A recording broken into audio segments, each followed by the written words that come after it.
Баршаңыз білесіздер, Қазақстан халқын біріктіретін қуатты құрал ол біздің мемлекеттік тіліміз. Жойылудың алдында тұрған қазақ тілі мемлекеттік мәртебе алып тәуелсіздікпен бірге қайта түледі. Біз тәуелсіздік жылдарында қазақ тілінде білім беретін 1000-нан астам мектеп тұрғыздық.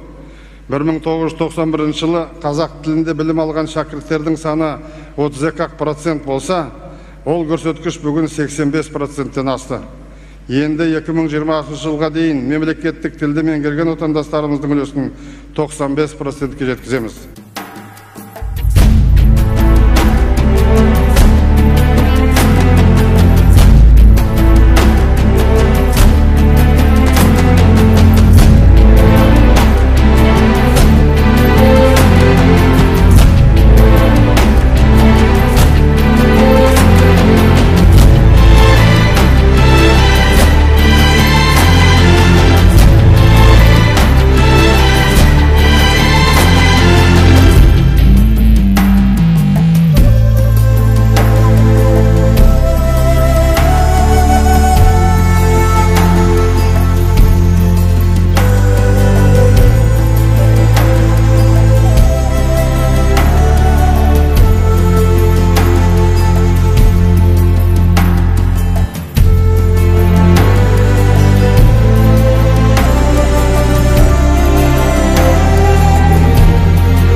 Көшкен жұрт, қырықтың бірі қонған жұрт, отырар болып қорғанып, Түркістан болып қомданып, алтындай қымбат аймаққа алтын орда боп орнадық.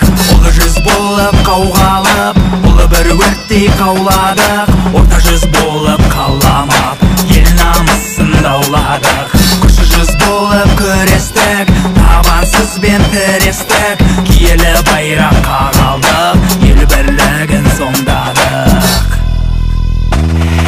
Көктүрік болып жұмылып, көкбір болып ұладық. Көксізі нұрлы сәуле боп, көк тасқа құйды жылылық.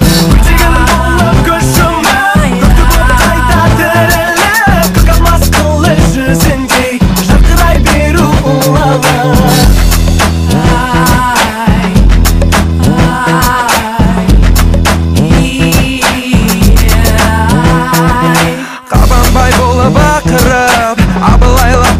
Шақырып, Өтембай болып шүйліктік, жанардан жалын атылып. Райымбек болып айбат қып, Қарасай болып қайрат қып. Махамбеттей жүрменен, сенімі жаудың жайраттық. Жататып жерге ізгарды, жүрегіміз сызданды. Жалынып жатқан қазақпыз, желтоқсандағы ызғарды. Бүгінгі жайды тыңдасаң, бақытым елім зор қандай. Ғұмырың мәңгі жалғасар, жолыңды алла оңғардай. Көктүрік болып жұмылып, көкбөр болып ұлыдық.